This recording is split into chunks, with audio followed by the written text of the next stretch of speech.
ambil air wudhu di rumah, niat kita mau sholat di masjid, baru ambil air wudhu sudah penghapusan dosa. Makanya kalau ambil air wudhu Bapak Ibu, jangan terburu-buru, pelan-pelan. Ya Allah, hapuskan dosa yang dilakukan tanganku. Siapa tahu kemarin beli langsat 1 kilo, tapi pencobanya setengah kilo. Yang merusak pemuda kita ada 3F. Apa itu? Pertama, fashion, pakaian. Cuci jinjau. Apa bahasa Inggris tuh nggak? Kita nyinyok kasing.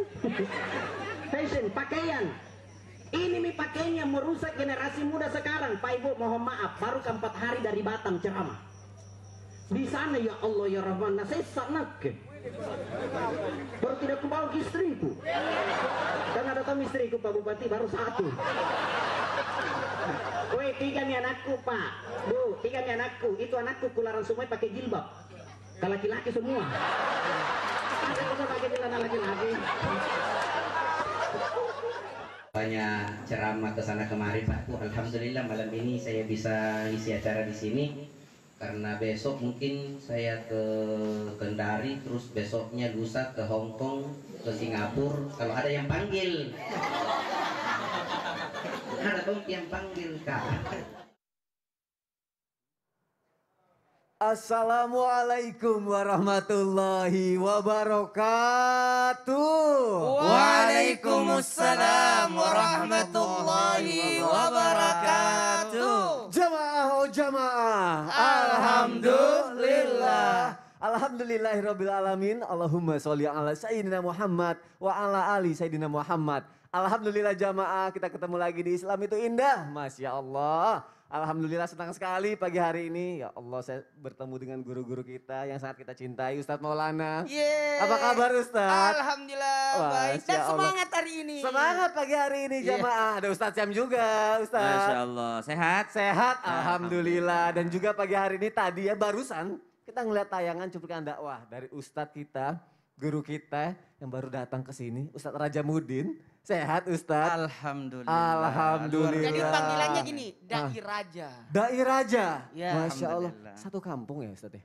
Kalau beliau di Goa, kalau Sasam di Maros, aku di Makassar. Kita sama-sama orang Makassar. Ya ampun. Tapi kok tinggal di Goa? Di Goa. Kabupaten Goa. Kabupaten Goa. Masya Allah Makassar. Oh curang ya, tiga-tiganya ya. Gak ada curang. Kenapa? Kan mereka semua, karena kapasitasnya ya. Tidak ada, benar-benar. Dari Makassar. Aku doang sendiri yang bukan Mika, dari Makassar. Oh tuh Mika orang Makassar juga. Oh iya, oh banyak ya, Masya Allah. Ustaznya bukannya orang Mampang? Ya, udah di Mampang sekarang. Udah di Mampang. Saya sekarang sudah jadi orang Bekasi. Bekasi, Masya Allah. Pagi hari ini jamaah semangat sekali, kita akan belajar banyak sama guru-guru kita yang ada di sini, Masya Allah. Laki-laki hebat semua, Masya Allah, luar biasa banget. Kenapa laki-laki hebat? Kita belajar, kenapa? Kita akan belajar mengenai laki-laki ini. Karena sama-sama kita tahu kalau wanita itu bisa masuk surga melalui pintu mana aja ya, kita pernah belajar itu. Kalau laki-laki gimana? Caranya ada nggak biar laki-laki bisa menjadi seorang laki-laki yang dirindukan surga? Pagi hari ini kita bahas jamaah. Tema kita adalah rahasia menjadi lelaki yang dirindu surga. Masya Allah. Kira-kira rahasianya apa aja sih? Aku juga penasaran nih. Tapi yang pertama aku punya tayangan nih. Muslim keren itu celananya nggak isbal loh. Wow, kita lihat tayangannya yuk, silakan. Penampilan Nabi Shallallahu Alaihi Wasallam dengan celana setengah betis. Perlu diketahui bahwasannya celana di atas mata kaki adalah sunnah dan ajaran Nabi Muhammad Sallallahu Alaihi Wasallam. Hal ini dikhususkan bagi laki-laki, sedangkan wanita diperintahkan untuk menutup telapak kakinya. Kita dapat melihat bahwa pakaian Nabi Shallallahu Alaihi Wasallam selalu berada di atas mata kaki, sebagaimana dalam keseharian beliau Shallallahu Alaihi Wasallam. Baik jamaah yang ada di rumah baru mulai nih ya, kita langsung membahas mengenai pakaian. Apakah itu menjadi salah satu rahasia Ustadz Syam?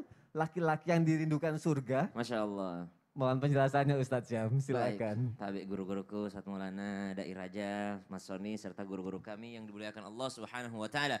Bismillahirrahmanirrahim. Alhamdulillahirabbil alamin wassalatu wassalamu ala asyrafil anbiya'i wal mursalin sayyidina Muhammadin wa ala alihi wa sahbihi ajma'in. Asbahna wa asbahal mulku lillahi rabbil alamin. Subhanaka la ilma lana illa ma 'allamtana innaka antal alimul hakim. Rabbi shrah li sadri wa yassir li amri wahlul 'uqdatam min lisani yafqahu qawli waj'al li waziran min ahli. Amin amin amin ya rabbal alamin. Masya Allah, langsung tentang pakaian gitu ya. Bagaimana laki-laki ini bisa dirindukan surga karena pakaiannya. Dalam surah Al-A'raf Allah Subhanahu wa taala berfirman ba'da naqul a'udzubillahi minasyaitonir rajim. Ya bani Adam qad anzalna 'alaikum libasan yuwari sawatikum wa risha wa libasut taqwa dzalika khair. Pakaian takwa itulah pakaian terbaik. Mana itu pakaian takwa? Satu, menutup aurat. Jelas, harus menutup aurat. Jangan fokus sama aurat perempuan saja. Banyak laki-laki fokus aurat perempuan, tapi dia tidak fokus dengan memerhatikan auratnya sendiri. Main futsal, main bola di atas lutut. Ya, padahal auratnya laki-laki itu antara pusar dan lututnya. Yang kedua, pakaiannya mengikuti sunnah. Semua ulama sepakat bahwa tidak isbal. Tidak isbal itu adalah sunnah. Apa itu tidak isbal? Yakni tidak di bawah mata kaki pakaiannya. Nah, sepakat ulama bahwa tidak isbal itu adalah sunnah. Yang tidak sepakat ulama hukum kain di bawah mata kaki. Nah, jadi ada isbal, adalah la isbal. Nah, baik kita langsung praktek dan ada gambar di belakang. Saya minta tolong ada Mas Gaga. Mas Giga. Bukan saat Mas Gugi. Gaga. Gugi, Kok Gaga Giga Gugi sih? Nama sebenarnya siapa sih? Nama aslinya Gugi. Oh Gugi. Mas Gugi. Aku Gaga Giga Gugi. Ya Allah. Baik, di belakang ada gambar di bawah mata kaki pastinya kainnya. Kenapa? Karena sangat menjulur ke bawah. Apalagi ada gambar-gambar manusia ya. Maka subhanallah ini sesuatu yang tidak baik gitu. Maka subhanallah di bawah mata kaki namanya isbal. Jangan kebalik. Di bawah mata kaki namanya isbal. Yang make namanya musabbil ya. Namanya musabbil. Kalau di atas mata kaki namanya la isbal. Tidak isbal. Maka subhanallah yang disunnahkan Rasulullah adalah di atas mata kaki. Nah celananya Gugi hari ini Masya Allah di atas mata kaki inilah yang benar. Agak ke samping dikit. Mana mata kakinya? Ah ini mata kaki kainnya di atasnya. Nah, kainnya di atasnya. Tidak juga berlebih-lebihan sampai hampir lututnya. Jadi ini udah termasuk tidak isbal. Tidak isbal yakni sesuatu yang disenangi oleh baginda Nabi SAW. Hukumnya bagaimana kalau dibawa mata kaki, bagaimana hukumnya? Maka subhanallah mayoritas ulama berpendapat dari kalangan Hanafi, dari kalangan Syafi'i, dari kalangan Hambali, apa hukum berada di bawah mata kaki kainnya? Hukumnya mubah atau boleh. Jadi jangan lihat orang di bawah mata kaki, haram, neraka, tidak. Karena ada asbabnya. Apa asbabnya? Memanjangkan kain di bawah mata kaki karena khuyala, kesombongan. Karena dahulu raja-raja semakin panjang pakaiannya semakin tinggi pangkatnya. Iya kan kayak pengantin gitu ya. Pengantin ada banyak panjang sih ya. Karena sampai kesombongan. Jadi yang membuat dia masuk neraka karena ada hadis. Masuk neraka semua yang berada di bawah mata kaki karena kesombongannya. Jangankan laki-laki, perempuan juga sebenarnya pakai gaun pengantin itu enggak bagus yang kepanjangan itu. Karena ada kesombongan dalam dirinya. Jadi bisa jadi yang di atas mata kaki yang sombong karena merasa saya paling sunnah. Jadi tidak menentukan di bawah mata kaki atau di atas mata kaki. Hanya sebahagian daripada ulama Maliki mengatakan makruh. Dan sebahagian lagi dari ulama Maliki mengatakan haram hukumnya. Jadi 4 mazhab berbeda pendapat mengenai kain di bawah mata kaki. Tapi semua berpendapat sama bahwa kalau di atas mata kaki hukumnya sunnah. Maka baik kalau di atas mata kaki. Tapi kalau ada yang di bawah mata kaki jangan juga langsung dimasukkan ke neraka. Karena kita bukan panitia neraka. Ya Allah. Mas terima kasih, Masya Allah. Bagus. Ustadz Syam sini deh izin. Ustadz Raja sini deh. Aku mau ngomong. Jadi tadi harus di atas mata kaki gitu. Kalau misalnya la isbal tuh di atas mata kaki kalau mau ngikutin sunnah gitu ya. Kalau di bawah mata kaki berarti artinya kesombongan gitu. Oh ya kalau dia sombong berarti dia neraka. Oh gitu. Ya udah. Sebenarnya nggak boleh kita duduk-duduk begini. Kenapa kan biar Ini kayak kan menghalangi jalan. tapi kan biar Gak seru, biar enak. akrab. Apalagi sambil ngopi kan seru kali kayak nongkrong-nongkrong. mohon izin, Orang mau lewat, mohon kita izin, mau lewat. ini jalanan, Heeh. sebaiknya kembali dulu ke tempatnya ya. Iya, Kembali karena nggak enak. Iya juga. jalur, ini kan Iya juga ya. jalur. Kita kan Iya. dikasih kursi, kenapa duduk di sini Iya. tadi ya? Benar juga ya. Masalah, silakan duduk guru-guruku. Ya Allah, emang nggak boleh Ustadz Maulana kayak gitu? Nggak boleh orang duduk di jalan, karena pasti ketabrak. Ah, iya juga sih ya. Apalagi di tengah jalan tol ya. Ya, sebenarnya nanti kita bahas ini. Tapi kan banyak juga tuh bapak-bapak yang suka nongkrong tengah jalan kalau malam begitu. Oh, perihal nongkrong. Iya, emang itu menjadi Ada, jauhi nongkrong supaya kita bisa menjadi laki-laki penghuni surga. aku mau dong, mohon penjelasannya yang untuk yang Mau? satu itu. Mau Oke. banget. Mohon penjelasannya Ustaz Maulana. Iya. Silakan. Tabe Ustaz Daerah aja. Ustaz Masya Allah Tabarakallah. Bismillahirrahmanirrahim. Assalamualaikum warahmatullahi wabarakatuh. Waalaikumsalam warahmatullahi wabarakatuh. Jamaah. Iya. Oh jamaah. Iya. Alhamdulillah. Alhamdulillahirabbil alamin. Allahumma shalli ala sayyidina Muhammad wa ala sayyidina Muhammad. Satu bentuk pujian dan rasa syukur kita. Alhamdulillah hari ini bapak-bapak pantengin, ibu-ibu ajak semua suaminya. Semua suami. Semua suami. Ajak ibu-ibu, ajak suaminya. Nah, itu. Semuanya Semuanya. keluarga Kebalik. pantengin ini. Karena hari ini kita membahas sesuatu yang sangat menarik dan sangat baik sekali karena berkaitan tentang laki-laki yang dirindukan surga. Alhamdulillah. Berbicara tentang tadi ada, ini tadi nongkrong ya di pinggir jalan. Ternyata menghindari yang nongkrong itu. Karena Nabi menganjurkan jangan engkau berada di pinggir jalan duduk-duduk nongkrong. Karena ada haknya jalanan. Jadi apa haknya jalanan? Salah satu di antara penyebab laki-laki bisa dirindukan surga, bahkan bisa masuk ke dalam surga, bahkan dia bisa, mohon maaf, mendapatkan kemuliaan. Ketika dia duduk di pinggir jalan, hindari. Cuman dalam hal ini, hendaklah kita menundukkan pandangan. Karena kadangkala banyak orang berdosa gara-gara duduk di pinggir jalan. Karena lihat orang lewat. Dia komentarin orang yang lewat. Dia kayak komentator. Dia lihat-lihat orang, dia ina. Cara duduk, cara jalannya tuh. Cara jalan. Kan gitu. Ngomongin orang Itulah lagi. yang menyebabkan membahayakan dirinya. Boleh aja duduk di jalan, boleh sebenarnya nongkrong, Nongkrong. Pakai G, Ustaz, ya, nongkrong. Coach kita ini. Oh, coach. Nongkrong, yang penting tundukkan pandangan, kemudian apa lagi? Boleh duduk, tapi kasih haknya jalanan. Apa haknya jalanan? Yakni hilangkan semua yang membahayakan orang untuk lewat di depannya.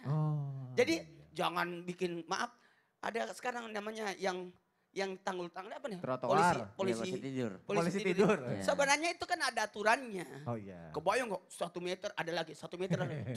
Kasihan itu penjual telur. Setiap lewat pecah lagi telur, pecah lagi. Apalagi kalau ibu hamil. Oh iya. Kasihan banget, Masya Allah.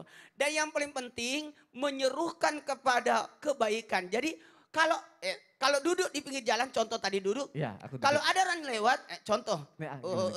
Ustaz Daerah aja, sama Ustaz Sam jalan ya. Ikut. Iya. Ya. Ya. Ustaz Kita Sam, jalan. orang Makassar. Orang pasti. Makassar, tetangga. Tetangga. Heeh. Saya sebenarnya Ustaz Daerah aja. Sama Aku sama siapa? Ntar dulu, saya sama tinggi. Oh, aku yang nongkrong, Ustaz. Cuma dia mengalahkan saya. Kenapa, Ustaz? Songkokna.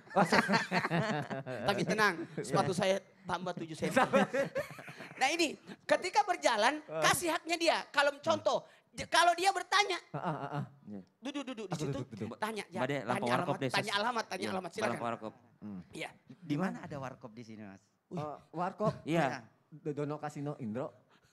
Warung kopi kita mau nongkrong. Oh, di sana. Oh gitu ya. Oh, makasih banyak ya. Iya. Enggak jadi dia Iya. cuma nanya doang. Iya. Gimana sih? Jadi Nanya gini, nggak jadi mohon izin, silakan Anda duduk di pinggir jalan, duduk di pinggir jalan, nongkrong silakan. Tapi kasih haknya jalanan. Di antara haknya jalanan, kalau ada yang nanya, Iya. tunjukkan jalan. Oh, kasih tahu. Kasih tahu. Iya. Kalau enggak mau Silakan jangan duduk, duduk di Ustaz. situ. Karena ketika kita duduk harusnya senantiasa bisa melindungi orang dari bahaya.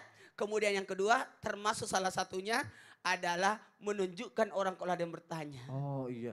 Kadangnya suka ada yang ngumpul-ngumpul di pinggir jalan, kita malah aja segan, aduh ngumpul-ngumpul, jadi kita yang muter jalan lewat karena takut gitu kan. Iya. Jangan sampai yang kayak gitu ya Ustadz ya Mas. Ya itu yang membahayakan juga sehingga orang takut lewat situ. Berarti seperti yang kata Ustadz Maulana juga kalau kita lagi nongkrong boleh tapi jaga pandangan kita ya jamaah Iya. ya. Jangan malah Karena gini, nih catatan buat semua yang di rumah. Iya. Karena kebanyakan laki-laki berdosa karena mata. Iya. Sementara perempuan kebanyakan berdosa karena mulut. Iya. Makanya kalau perempuan ada masalah, ditutup mulutnya. kalau laki-laki, Oh ya Allah. Masya Allah. Baik Ustadz Maulana terima kasih untuk penjelasannya. Jamaah kita lanjutkan lagi. Aku punya tayangan nih, lomba traktir. Kita lihat tayangannya. Silakan. Rara mau jajan nih. Pasti ngebohong lagi nih. Apa Rara aku traktir aja ya? Rara! Aduh. Sekarang Abdul yang traktir ya. Oh, kamu suka keripik keju ini kan? Hah? Beneran nih Kak Abdul? Iya beneran. Asik, rezeki anak soleha. Hai Rara. Panas-panas gini, enaknya makan es krim stroberi ini kan, Ra? Iya juga, Kak. Alhamdulillah. Biskuit wafer sama coklat buat Rara. Lollipop unicorn sama susu vanila dingin buat Rara. Alhamdulillah. Ini semua buat Rara? Iya, buat Rara itu. Semua buat Rara. Masih. Nusa, ngomong-ngomong, apa adik kau hari ini ulang tahun? Enggak kok, Pak Ucok. Kenapa kalian baik kali jajanin si Rara? Oh, Abdul sama Syifa lagi lomba traktir temen. Iya Pak Ucok. Kata Pak Ustadz, Rasul menyukai orang-orang yang memberi makan kepada saudaranya. Karena pahalanya besar banget. Dapat pahala banyak ya. Iya. Nah, ini uangnya Pak Ucok. Baik jamaah yang ada di rumah. Langsung aja, apakah mentraktir teman itu atau mentraktir bisa membuat laki-laki itu dirindukan surga? Kita tanya sama Ustadz Dai Raja. Traktir yang seperti apa Ustadz? Oke, makasih banyak. Daiking. Enak. Alhamdulillah wa Daiking. syukurillah wa la hawla wa la quwata illa billahil aliyil azim. Asyhadu an la ilaha illallah wahdahu la syarikalah wa asyhadu anna Muhammadan abduhu wa rasuluh amma ba'd. Salah satu ciri orang yang dirindukan, laki yang dirindukan surga adalah orang yang memberi makan orang yang lagi lapar. Ustadz mau masuk surga? mau. Ustadz sama masuk? Mau pasti. Mas Sony mau? Mau. Oh, salah satu cirinya kalau mau masuk surga harus mati dulu. Oh, iya juga. Nanti dulu. Mati. Nanti dulu. Oh, nanti dulu. Nanti dulu kalau gitu. Alhamdulillah. Aduh. Yang penting mau masuk surga. Mau. Kemarin Mau saya banget. ceramah di salah satu tempat, saya bilang begini, mau masuk surga enggak? Jamaah bilang mau, Mau, Ustaz. oh. Tiba-tiba ada anak-anak yang angkat tangan. Enggak mau Ustaz. Enggak mau Ustaz. Iya. Tidak mau Ustaz. Karena pesan bapak saya enggak boleh masuk surga. Terus masuk apa? Katanya masuk tentara. Ya Allah. Ya Rahman ini namanya salah paham. Salah paham. Masya Allah. Salah satu ciri orang lelaki masuk ke dalam surga adalah memberi makan kepada orang yang lapar. Dalam arti mentraktir. Apa boleh kita mentraktir? Boleh. Kalau kita sudah tahu bahwa mentraktir itu boleh, pasti kita tidak mau ditraktir nanti. Kenapa? Karena manfaatnya sangat luar biasa. Di yaumil akhir nanti ada orang yang panen dengan pahala. Ada orang yang panen dengan pahala. Kenapa dia panen dengan pahalanya Ustadz? Karena apa yang dia makan itu akan menjadi daging. Akan menjadi darah. Dan kalau sudah menjadi daging, menjadi darah, dia sholat. Pahala orang yang mentraktir, pahala orang yang sholat tidak dikurangi oleh Allah. Pahala tersendiri mengalir untuk orang yang mentraktir. Makanya dia heran dia yaumil akhir. Kenapa pahala sholat saya banyak? Kenapa pahala baca Quran saya banyak? Ternyata dia pernah mentraktir orang yang lagi kelaparan. Oh. Nah ini dia. Yang selanjutnya Nabi Musa pernah bertanya kepada Allah. Kenal Nabi Musa Ustaz? Tahu aja tapi. Oh tahu. Saya tahu. Saya takut terjebak. Kalau saya bilang tahu bahaya, Bahaya kenal juga ya. bahaya. Nanti aku dikira orang zaman dahulu. Karena pernah saya tanya, kenal Abu Bakar Siddiq? Kenal, kenalan di mana? Di mall. Masya Allah. Yang lebih parah kemarin saya ceramah, kenal Fir'aun, kenal. Wah ini temannya Fir'aun nih. Aduh. Ini bahaya ini. Nabi Musa pernah bertanya begini kepada Allah Subhanahu wa taala, "Ya Allah, apa yang membuat engkau tersenyum kepadaku? Apakah dengan solatku?" Allah mengatakan, solatmu itu cuma untuk mencegah yang namanya kemungkaran. Apakah dengan puasaku? Puasamu itu cuma mencegah engkau dari berbuat ini. Berbuat mungkar. Apakah dengan zikirku? Zikirmu itu cuma untuk menenangkan hatimu. Terus apa yang membuat engkau tersenyum kepada aku ya Allah? Allah menjawab, ketika engkau mengeluarkan infak, mengeluarkan sedekah, memberi makan kepada orang yang lagi lapar. Masya Allah. Ini makanya kalau kita sudah tahu mentraktir itu pahalanya sangat luar biasa, maka besok-besok kita tidak mau lagi untuk ditraktir. Makanya kemarin Ustadz Nur begitu saya nyampe di sini Pak, langsung beliau tanya sama saya, Ustadz sudah makan? Saya bilang belum. Ayo kita makan. Saya bilang nggak usah. Maksud saya nggak usah lama. Udah ada tadi kelaparan. Langsung aja gitu ya. Iya. Berarti Ustadz Maulana udah tahu ilmunya, makanya langsung mau traktir ya. Makanya. Dan tidak ada sejarahnya orang yang bersedekah aja tuh miskin. Iya. Tidak pernah kita dengar orang yang bersedekah aja tuh miskin. Apa pernah kita dengar, oh Pak Haji bangun masjid habis hartanya. Pak Haji kasih buka puasa habis uangnya. Tidak pernah kita dengar. Rata-rata yang habis uangnya si Ano, sabu-sabu, si Ano, busa-busa, habis uangnya. Justru itu yang habis uangnya. Tapi orang yang bersedekah tidak bakalan habis uangnya. Kenapa? Allah sendiri yang janji. Kalau Allah yang janji tidak bakalan diingkari janjinya. Apa janjinya Allah Ustaz? Mathalul ladzina yunfikuna amwalahum fi sabilillah. Kamathali habbatin ambatat sab'a sanabila fi kulli sumbulatin mi'atu habba. Rasulullah Allah Subhanahu wa taala mengatakan, perumpamaan orang yang bersedekah, sebiji dia tanam akan tumbuh satu batang, kemudian akan mengeluarkan 7 tangkai. Setiap tangkainya akan mengeluarkan 100 butir. Seperti itu orang yang bersedekah. Masya Allah. Apalagi kalau sekarang anak-anak lagi nongkrong rame-rame, kalau bisa giliran bayar lama-lamaan tuh keluaran dompet tuh. Keluaran dompet lama-lamaan. Berarti sekarang kalau udah tahu ilmunya langsung set duluan. Siapa yang mau mentraktir? Orang pasti berlomba. Langsung berlomba untuk mentraktir. Bukan pada saat mau pembayaran pura-pura ke toilet. Itu dia tuh, Masya Allah. Itu kadang pelitnya 17 Ustadz, keliling. terima kasih Ustadz untuk penjelasannya. Saya heran baru 20 menit di sini udah lucu. Saya hampir 4 tahun gak lucu-lucu. Ya Allah.